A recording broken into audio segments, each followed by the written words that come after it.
जोड़ी संगी चैन चाहे परदेश और सुपटे करम दिन आसरा लगाए रही लेकिन नहीं आला और भी हम नहाए रही शैम्पू से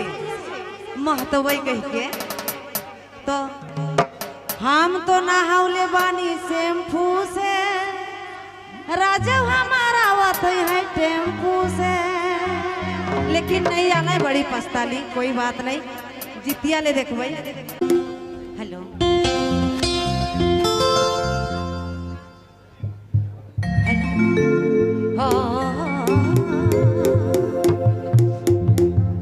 तो सबसे पहले तो गणेश पूजा समिति गवारा भाई मन के हार्दिक जोहार करीला और हमरे मन कर बीच में बहुत सुंदर आज कर दिन है और ऐसा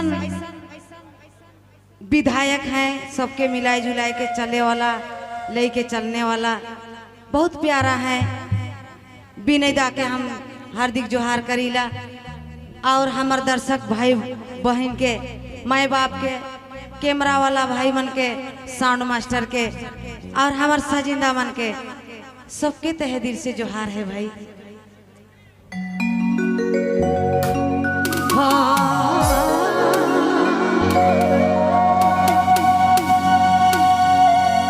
तनिक ढेरे करम थोड़ा सा गला में प्रॉब्लम है और गलती हुई तो क्षमा करब। हाँ रे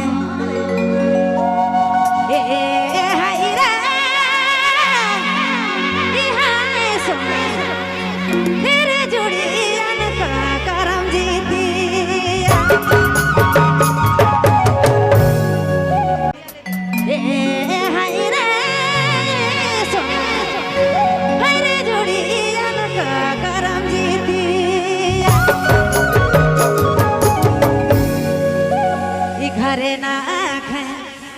बाबू घर बाबू जोड़ी करम जीती घरे करम जीती घरे ना बाबू घर बाबू जोड़ी करम जीती घरे करम जीती।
तेरा